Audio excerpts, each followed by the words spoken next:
Happy New Year. This is Tommy. I hope you had a great Christmas, and I hope you're looking forward to a wonderful 2024. Hey, this week on the Connecting Faith to Life podcast, we're going way back into the archives. Several years ago, Pastor Trey and I recorded an episode called 4 Ways to Set Godly Goals. I think this episode is going to help you as you begin 2024. So listen and be blessed and keep checking back because we've got brand new content all year long in 2024 on the Connecting Faith to Life podcast, and you're going to want to listen because it's going to encourage and bless you. So, hey, let's jump into this blast from the past, this episode from the archives, episode number 25. Can you believe it? It's been a long time ago. How to set godly goals. Enjoy.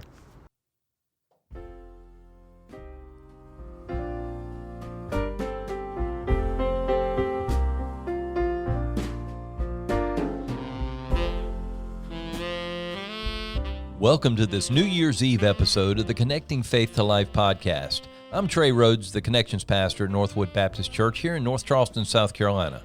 In just a few moments, our lead pastor, Dr. Tommy Metter, will be joining the conversation as well. In our crazy and chaotic world, our hope is that these few minutes will help you stop and reflect in this coming year on your relationship with Jesus as you learn to connect Christ-centered faith to your everyday life.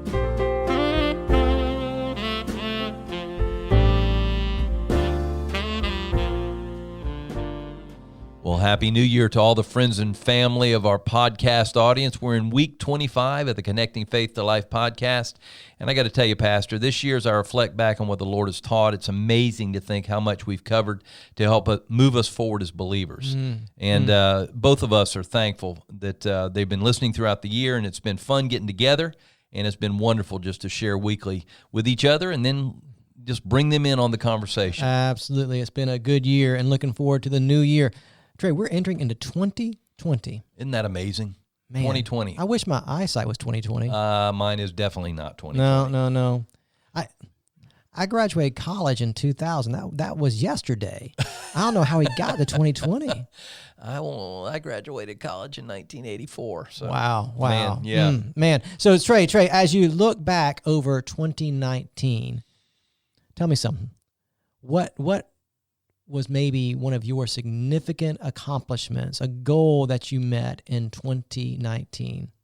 One of the goals was begin journaling and journaling well, and I was able to do that. I didn't know that I could. Yeah. So it's just one of those things that I've done, and it's just been a huge blessing through the year. So. Good. My goal for this year was not quite as spiritual as your goal. But that's really nice. Now you make me feel really bad for sharing my sorry, goal. man. That's okay. But I didn't mean to Jesus juke you there. It's okay. I'll let it slide this time. So my goal was, kind of a personal goal, a physical goal. I wanted to run 1,000 miles this year. That's a pretty good goal, too. Yeah, well, that's kind of like the milestone number for runners, to run 1,000 miles in a year. And I hadn't really been around that yet. Last year I was 800-something. Year before I was 800, 900-something. But I've never been at that 1,000-mile mark. And so I really wanted to do that this year. Now, we're recording this podcast a couple weeks before New Year's Eve, even though this is playing on New Year's Eve. So I'm not quite at the goal yet. But by the time New Year's Eve rolls around, I will have accomplished that goal. I will have run 1,000 miles a year. That's amazing. Miles this year, Lord willing that I don't get injured or anything like that over the next week or so. But 1,000 miles, that's a lot of running. That is. That takes a lot of stick-to-itiveness. Yeah, so you got to just stick at it. Yeah, so stay at it. It's been amazing. I mean, just what I've learned over those 1,000 miles. Mm-hmm. So, and a lot of what I've learned, I think, can relate to what we want to talk about today. Because as we enter the new year, looking toward 2020 and beyond, we want to talk about establishing some godly goals. Mm-hmm. And I think there's a difference between goals and resolutions. Yeah. I think most of us, our resolutions are pretty well done by January 2nd. So, I think goal is a much easier way to look at it and attain what we're doing. Yeah, we all need some goals, don't we? Yes, that's goals true. are really helpful, right? So I want to look at 4 ways that we can set some godly goals. 4 ways to set some godly goals. Yeah. Now, before we get into these 4 ways we set godly goals, let's talk about what a godly goal is real quick. Very okay? good. Yes. A godly goal, this is a definition that Nelson Searcy gave. Nelson Searcy. He's a pastor up north and a real helpful guy. He said that a godly goal is a blueprint for designing the life God has for you. Wow. Right? You think about a couple of passages of scripture, right? So Proverbs 25:1 says this, the plans of the diligent lead surely to abundance, but everyone who is hasty comes only to poverty. There's something beneficial about making plans. Now, we understand this, right, Trey, that we can set goals, we can make some plans, and God is free at any moment to change our direction. Plans change. They do. God changes plans. And I guarantee you'll set some goals in 2020, and some of those goals will change over the course of the year, won't they? Because life will happen. Exactly. The unexpected will come up. But still, it's good to have some plans, to write down on paper, hey, here's what I want to accomplish this year. Here's a direction I'm wanting to go. That's really good, right? And so here's what I discovered just in running 1,000 miles this year. So running was not a godly goal. It was just something I wanted to do for my physical health and accomplishment I wanted to attain. But what I found is it brought a lot of focus to my life, right? Because I had a clear plan. I wanted to get up every day and run a certain number of miles so I could make sure I stayed on track with that particular goal. It brought a lot of focus. And that focus created some discipline. Because the only way I could attain that goal of running 1,000 miles this year was by actually doing it. Exactly. I had to get up every day. So 1,000 miles a year, that breaks down to somewhere between 20 and 25 miles a week. So every single week, I had to run 20 to 25 miles. So some days I'd run 5 miles, some days I'd run 7 miles, some days I'd run 10 or 11 miles, just whatever it took to hit that number every single week. And then there were a couple of weeks, I went out of the country a couple of times. I went on vacation. I wasn't able to get the miles in on those particular weeks, so I had to come back and double up a little bit. And I just had to be very disciplined and look at the calendar and know when, times were coming that I might miss a day here or there so I can make it up. And it took a lot of focus and a lot of discipline. And goals do that, right? Whatever the goal might be, if it's a godly goal, if it's a personal goal to run a certain number of miles or to drop a few pounds or whatever the case may be, those goals, they bring focus and they require discipline, right? Mm-hmm. And I hear you saying, and I think this is part of the discipline, is you had to kind of break it down. Yeah. You can't get to November the 15th and say I'm going to run 1,000 miles by the end of the year. That would be kind of difficult. But you can start in the beginning of the year. I can start in January. I'm going to run 20 to 25 miles a week. Yeah, and it made it very manageable because I had a number in mind. I knew what I was going to do. Pretty much every day. Yeah, you broke it down in little chunks and went after it until it was accomplished, right? And what I found too, by having a goal, man, it brought, that particular goal in a way, brought a real sense of value to my life. Yeah. Right? Lots of value, right? So one, just the value of a sense of accomplishment. Here we are, a week or so away from the new year. Man, I just really feel really good. I did it, right? I ran 1,000 stinking miles. It's a long way. Mm-hmm. So just that sense of accomplishment, there's value in that. Also, just enjoyment. I know a lot of people don't enjoy running, but the more I've done it, the more I enjoy. I look forward, as that discipline was created, I look forward to getting up every morning. And because for me, run early in the morning, just that time to let my brain, reflect on life, to pray some, and then just, the constant physical activity, just not the enjoyment of it, but also the physical good it did me, right? And so there was just a lot of value, a lot of benefits that having a goal brought to my life. So you like getting outside and running. This is not on a treadmill or something. I would not do it on a treadmill. Absolutely not. Okay, I could not do it. Okay, I'm a bike rider. Yeah. People always say, well, you can just ride one of those stationary bikes. No, Why do you not get the outside? same. Yeah, I tell you the same thing. Mm-mm. It's very similar. Yeah, And my goal is to ride 1,500. Yeah. I don't think I'm going to quite make it, but I'm close. But that's okay. So, I made that effort anyway. Yeah, you did. All that to say that there really is a lot of value in having some goals, right? And especially when those goals are godly goals, when there's something that you want to put before you and say, okay, for the sake of my growth in Jesus Christ and for the sake of the kingdom of God, here's some goals. Here's what I want to accomplish for the kingdom. Here's what I want to see take place in my walk with the Lord in 2020. Having some godly goals, I think, is hugely important. Amen. So let's talk about those 4 ways that we can have some godly goals. So the first way is we need to make sure that our goals are God-sized. So godly goals are God-sized. So let me say it this way, Trey. That goal of running 1,000 miles, I know that I needed God to do that in a sense. He needed to give me health, the breath to get up every day, all those kinds of things. But honestly, that was just really getting up every day, going through the motions. You know what I'm saying? That's completely different than say, okay, I'm going to set the goal to, witness to 10 people over the next year. That's a God-sized goal, right? Because Yes. I need for me to do that. I can't do that in my own power, right? Because that ultimately is God's work anyway. I need the Spirit of God to help me accomplish that. And so when I say let's take some time to make some some God-sized goals, right? What are those goals that you need to set that you cannot do unless the Spirit of God leads you to do it, helps you to do it, empowers you to do it? That makes sense? Yes, it makes perfect sense. How about some? What are some goals that maybe some people can look at? I would say reading through the Bible over the course of a year. Very that good, would be a God-sized goal, especially for someone who's never read through the Bible. You're going to need the Spirit's help to do that. Yes. If you don't like to read, to sit down every day and have the discipline of actually reading through the Bible over the course of the year when you don't even like to read, you're going to need God's help with that, right? So for me, that's a God-sized goal. Or, like we talked about, sharing the gospel with Yes. 5 to 10 people. That's a God-sized goal because it's going to take the Spirit of God to help you to make that happen. Or, even something like going on that first international mission trip where you've never been on a plane before and you've never done that before. You're going to need God's help to motivate you and to empower you to make that happen. I mean, I think those are some God-sized goals. We've got a God-sized goal at Northwood for 2020. We want to see 50 people come to faith in Jesus Christ and be baptized in our church. That's exciting. That's Wow. exciting, but Yes. that is a God-sized Yes. goal because we're not going to be able to do that without the Spirit's help leading us and empowering us to do that. That's a God-sized goal, right? Or maybe for some of us, it is. It's putting down that bad habit that we've struggled with for years, right? And smoking the cigarette, right? Or whatever it might be. Putting down that bad habit and replacing it with something that honors the Lord. You're not going to be able to do that without the help of God. Those takes are His grace. God-sized goals. And so you can set some goals, great, but I'm challenging you in 2020. What are some God-sized goals that you can set? What are some goals that you can set that, man, you really need God to help you if you're going to achieve that goal? That's what they need to do. Yeah. And as we set these God-sized goals, I also think it helps us rely.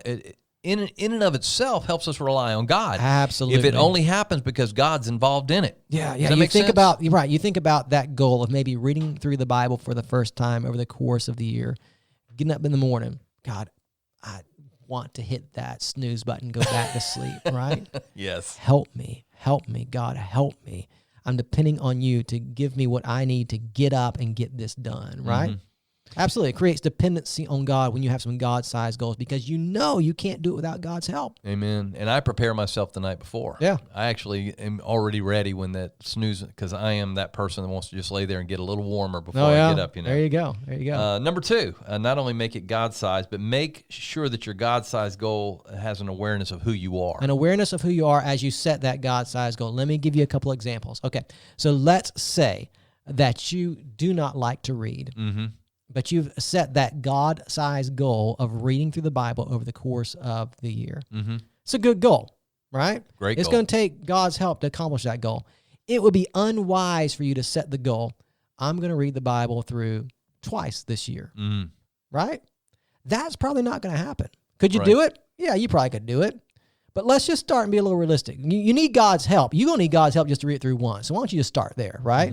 And so it's an awareness of who you are. I know I don't like to read, so let me start here and trust the Lord to help me accomplish this task before I aim for something a little bit larger, right? So for example, sharing the gospel. This year I want to share the gospel, whatever that number is for you.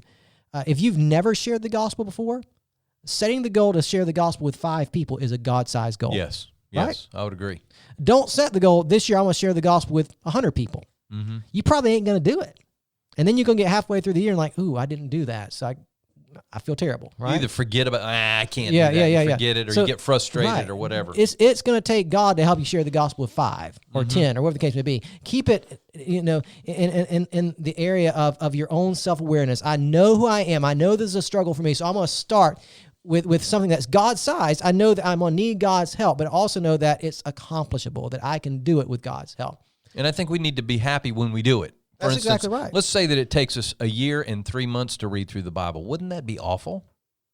You got through it. Yeah, exactly. Right, right. And I think that one of the Yeah. things that talking about praying with your wife, as you know, that's an ongoing prayer Yeah, of mine. yeah. That I will be that man that prays with his wife Yeah. more. So I need to rejoice when I do get to That's do it exactly 2-3 right. times instead of saying I didn't do it all 7 times this week. And that's a good God-sized goal, right? So for you, maybe you're listening as a husband and you just don't have that habit of praying with your wife on a regular basis. And so you want to set a goal for 2020 to pray with your wife on a regular basis. A God-sized goal for you might be to pray with your wife 3 times a week, right? Yes. 7 times a week, you might mess it up. So let's just start with 3 times a week. You're going to need God's help just to do that. So start there, right? You think about the goal we have at Northwood to baptize 50 people in 2020. Right. That's a God-sized goal. I believe it is, right? Could God send us 1,000 people to baptize? Of course. Absolutely. God can do whatever he wants, right? But for us, a God-sized goal, a good goal that's going to take the Spirit's help, that is accomplishable for us, is 50. And be honest with you, if God sent us 1,000 people to baptize, we probably wouldn't know what to do with them.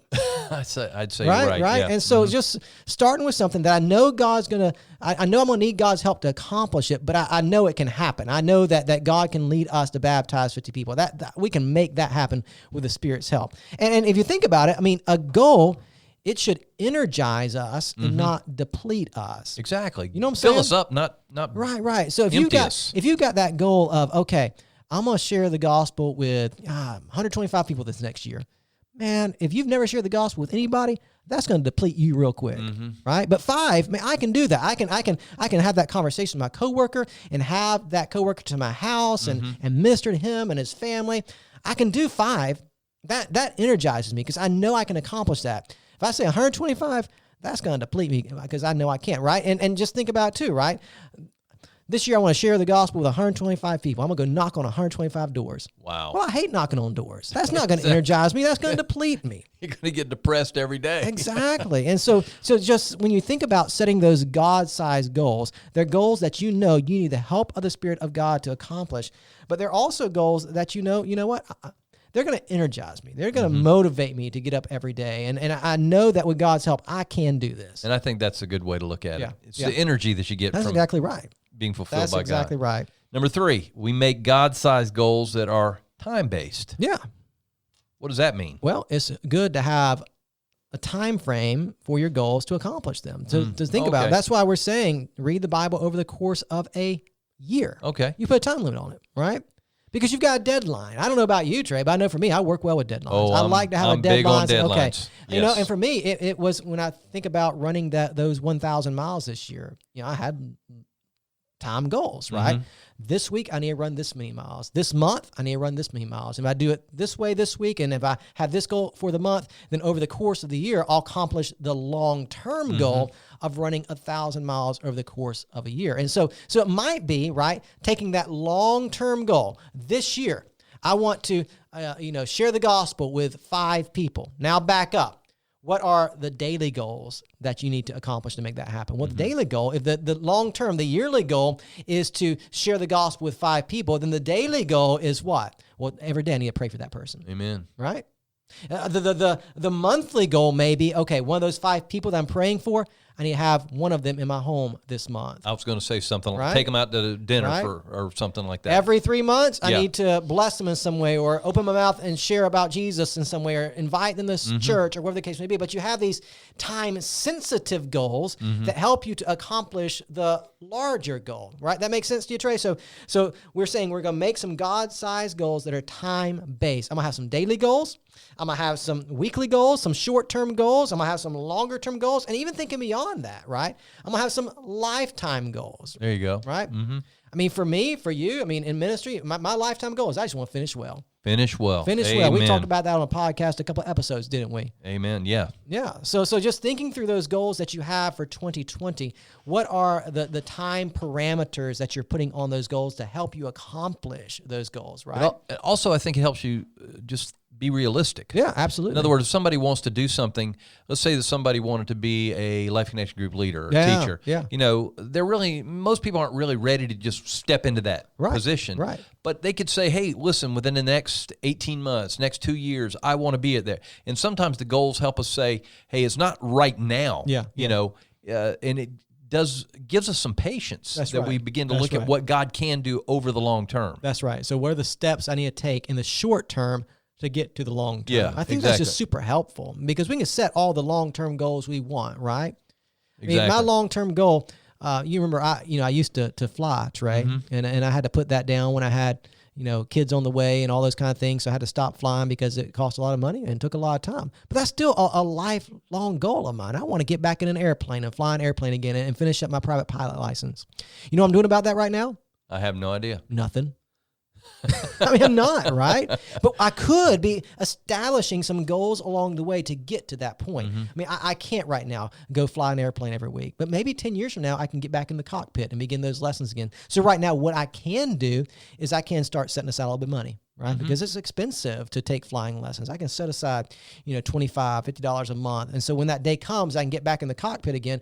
I've got those funds available, Makes right? sense, yeah. I can read a couple books on flying every year to kind of remind me of some of the things that I learned when I was flying, a couple years ago, so that when I do get back in the cockpit, I haven't forgotten everything I learned, right?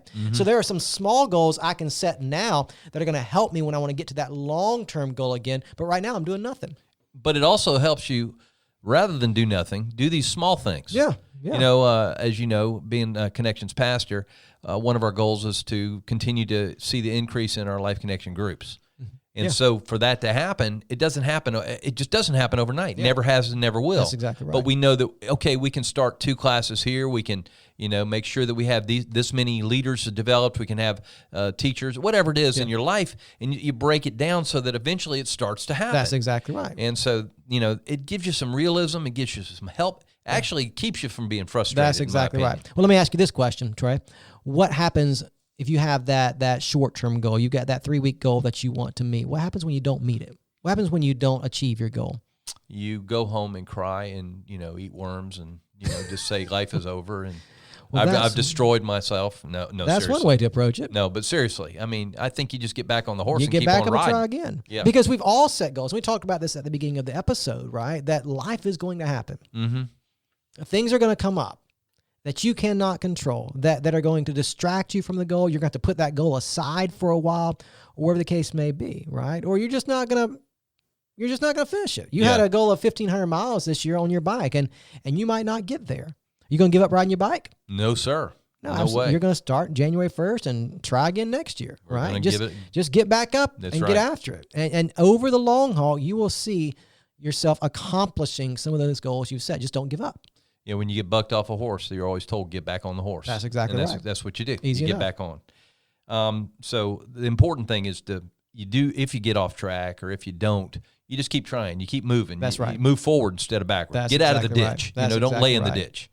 Okay. Well, number 4, and this is the last one, that we share our God-sized goal with people who will encourage you. Yeah. So you know what helped me a lot this year to run those 1,000 miles? What's that?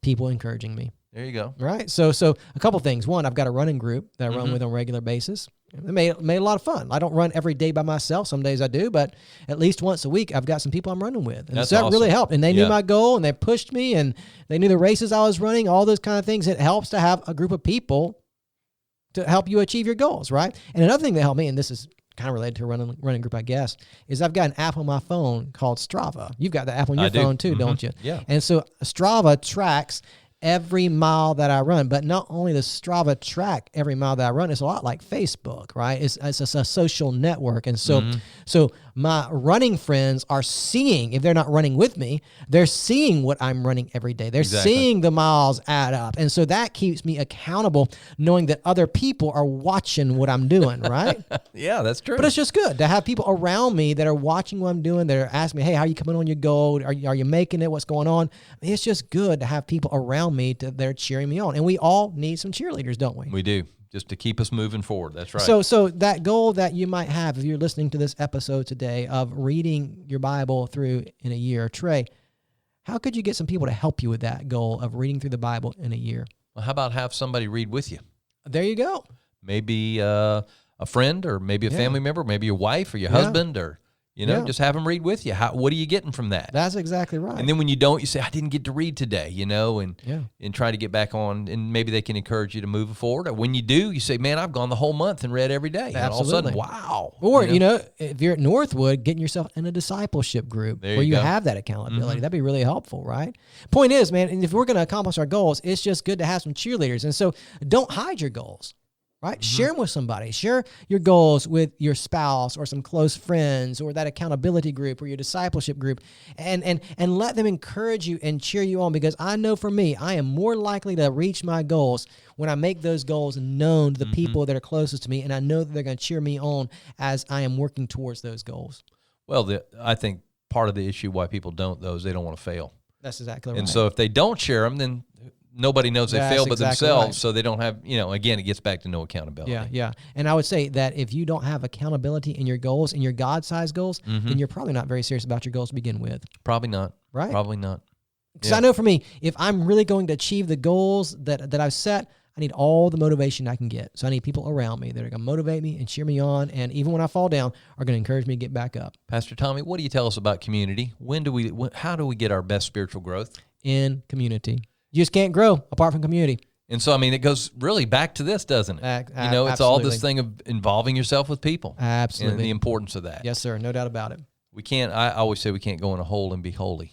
Right. It's a That's matter. good. That's good. It's not a matter of just, I'm somehow going to do it myself. Yeah. We need other believers to come around us and help us. Absolutely. And that's not a weakness, is it? No. That's just being honest about who you are. Amen. We all need help. We just all need help. So what about, we talked a little bit about sharing these things with your wife. Is that advisable? If your wife or husband, should we tell them those things, or should we just kind of, What you hiding from your wife, Trey? Exactly. No, the truth is, I guess what I'm saying, sometimes we don't want to do that because maybe we're well, they know everything I do. Yeah. If I don't read my Bible, guess who knows it? Oh, yeah. Your My wife wife knows, doesn't she? It's very simple. She knows that my Bible hasn't moved. Yeah. It's very simple. So if we're telling her we're going to read our Bible every day, kind of puts us on a pretty heavy accountability scale, doesn't it? Yeah, we all need that. We need that openness and honesty, and we need that transparency for sure.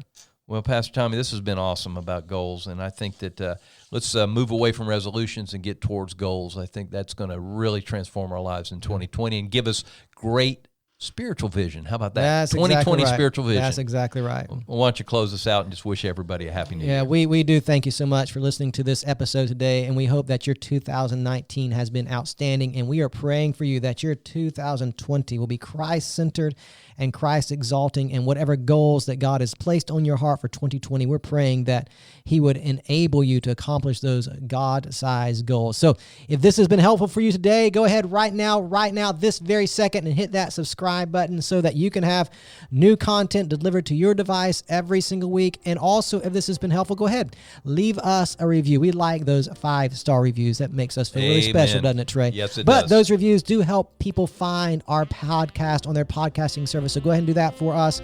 And we hope, as always, that today's episode has helped you connect faith to life.